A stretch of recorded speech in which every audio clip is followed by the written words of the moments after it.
여러분 안녕하십니까? 외교부 서포터스 모파랑이 전해드리는 외교 소식, 위클리 모파뉴스의 앵커 홍주리입니다.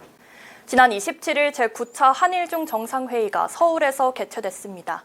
한일중 정상회의가 개최되는 건 2019년 중국 청도에서 열린 제8차 회의 이후 4년 5개월 만인데요. 삼국 정상은 공동선언문을 채택하여 동북아 지역의 평화와 안정을 위한 한일중 협력의 중요성을 강조했습니다. 자세한 소식 이서연 기자가 전해드립니다. 네, 청와대에 나와 있는 이서연 기자입니다. 제9차 한일중 정상회의가 지난 5월 26일과 27일 이틀에 걸쳐 개최됐습니다. 첫날 오후 윤석열 대통령은 기시다 후미오 일본 총리 및 리창 중국 총리와 각각 한일, 한중 정상회담을 가졌습니다. 먼저 한중 정상회담에서 윤석열 대통령과 리창 총리는 양국 관계 발전을 위해 협력해 나가자고 하며 외교 안보 대화, 1.5트랙 대화, 외교 차관 전략 대화 등 양국 간 외교 안보 분야 소통을 활성화하기로 합의했습니다. 또한 2011년 이후 중단된 한중투자협력위원회를 13년 만에 재개하기로 했으며 FTA 수석 대표회의를 6월에 개최하여 한중 FTA 후속 협상을 재개해 나가기로 했습니다. 이어서 개최된 한일 정상회담에서 양국 정상은 1년 만에 셔틀 외교를 재개해 긴밀히 소통을 이어나가고 있는 것을 평가하고 내년 국교 정상화 60주년을 맞아 양국 관계를 한 단계 끌어올릴 수 있도록 협력해 나가자고 뜻을 모았습니다. 다음날 개최된 제9차 한일중 정상회의에서는 윤석열 대통령과 기시다 후미오 일본 총리, 리창 중국 총리가 한자리에 모였습니다. 이번 한일중 정상회의 결과 새 정상은 공동선언문 발표를 통해 삼국 협력의 발전 방향성을 구체화했습니다. 먼저 한일중 3국은 삼국 정상회의와 장관급 회의의 정례적 개최를 통해 삼국 협력의 제도화 노력을 경주하고 삼국 협력 사무국의 역량을 강화를 지속적으로 촉진해 나가자고 합의했습니다. 또한 삼국 정상은 인적 교류, 기후변화 대응 등을 통한 지속가능한 발전, 경제통상, 보건 고령화, 과학기술 디지털 전환, 재난구호 안전 등 국민 일상생활과 밀접한 6대 분야를 중심으로 상호 호혜적 협력 사업을 적극적으로 발굴하고 이행하겠다고 밝혔습니다.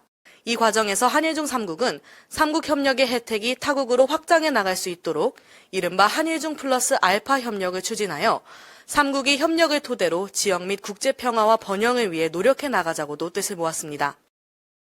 지금까지 청와대에서 모파뉴스 이서연 기자였습니다. 이번 제9차 한일중 정상회의를 계기로 삼국 간의 협력을 강화할 뿐 아니라 삼국 협력을 세계의 평화와 번영의 기반으로 만들어가겠다는 새 정상의 의지를 확인할 수 있었습니다. 또한 이번 한일중 정상회의를 계기로 삼국 간 인적 교류, 경제통상 협력, 재난구호 등 6가지 분야에서의 협력이 더욱 활성화될 걸로 전망되는데요. 어떤 분야에서 어떤 변화가 있을지 좀 더 자세한 내용을 이서연 기자가 준비했다고 합니다. 제9차 한일중 정상회의의 결정사안은 크게 6가지로 분류됩니다. 먼저 인적 교류 부분부터 살펴보겠습니다. 한일중 3국은 미래 세대 간 교류를 촉진하여 친선과 우호 관계를 증진하는 것을 목적으로 오는 2030년까지 문화, 관광, 교육 등의 분야에서 3국 간 인적 교류를 4천만 명까지 증가시키기 위해 노력할 것이라고 밝혔습니다. 이를 위해 2011년 시작된 대학 간 교류 프로그램인 캠퍼스 아시아 참가자 수를 2030년 말까지 3만 명 목표를 달성하자고 합의했습니다. 또한 2025-2026년을 3국 간 문화 교류의 해로 지정하고 3국 협력 싱크테크 네트워크 지원을 통해 3국 국민 간 상호 이해를 증진하고 우호 관계를 심화해 나가겠다고 했습니다. 다음으로 기후변화 대응 관련 협력입니다. 새 정상은 탄소 중립, 녹색 경제 전환을 위한 협력의 필요성에 동의하며 파리 협정 목표 달성을 위해 보다 야심찬 국가별 감축 목표를 마련할 것에 합의했습니다. 또한 물, 대기, 해양환경 보존, 불법 어업 근절 등 3국 간 협력을 강화하여 지속가능 발전을 위해 함께 노력하겠다는 의지를 되새겼습니다.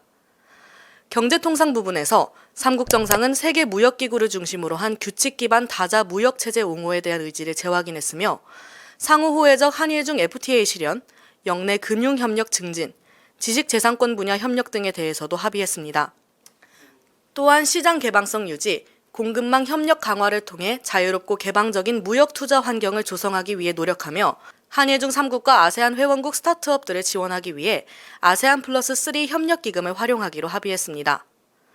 특히 이번 정상회의 계기 3국 지식재산협력 10년 비전에 관한 공동선명을 채택하며 한일 중 플러스 알파 지식재산 협력을 추구하기로 했습니다. 이어서 보건 고령화 부분으로 넘어가 보겠습니다. 한일 중 3국은 신종 재발 감염병 대응 협력에 있어 3국 협력의 중요성을 인식하고 이번 정상회의 계기 미래 팬데믹 예방 대비 및 대응을 위한 공동성명을 채택했습니다. 또한 전 지구적 문제로서 3국이 공통으로 직면한 저출산 고령화 문제에 공동으로 대응하기 위해 기술 개발, 인력 교육, 의료 및 장기 요양 보호와 소득 보장 등에 관한 경험과 정책 전문성을 적극적으로 공유하기로 약속했습니다. 과학기술 디지털 전환 부분에서는 인공지능이 핵심 사안으로 대두됐습니다. 3국 정상은 인공지능을 포함한 과학기술 협력이 중요성을 증가하고 있다는 점에 동의하며 3국 과학기술 장관회의 및 정보통신 장관회의를 재개하기 위해 노력하기로 했습니다. 또한 인공지능 관련 상호소통의 중요성을 인식하는 한편 3국 연구자 간 학문적 교류 및 공동 연구 개발의 중요성에 대해서도 합의했습니다. 마지막 재난구호 안전 관련 한일 중 3국 정상은 재난 대응 및 피해 경감 분야에서 여성의 참여와 리더십의 중요성을 평가하고 아세안 회원국과의 대화를 포함하여 여성, 평화 안보 의제 관련 3국 협력을 증진하기로 했습니다. 또한 3국 경찰 협력 회의를 강화를 통해 사기, 마약 관련 범죄를 포함한 초국경 범죄를 예방하고 단속하겠다는 의지를 표명했습니다. 이상으로 제9차 한일중 정상회의 성과를 전하며 이서연 기자였습니다. 이처럼 국내외에서 많은 관심을 모은 제9차 한일중 정상회의가 성공적으로 개최됐습니다. 앞으로 이어나갈 한일중 3국 협력에도 시청자 여러분의 많은 관심 부탁드립니다. 외교부 서포터스 모파랑이 전해드리는 외교 소식, 위클리 모파뉴스, 오늘 저희가 준비한 소식은 여기까지입니다. 시청해주신 여러분 고맙습니다.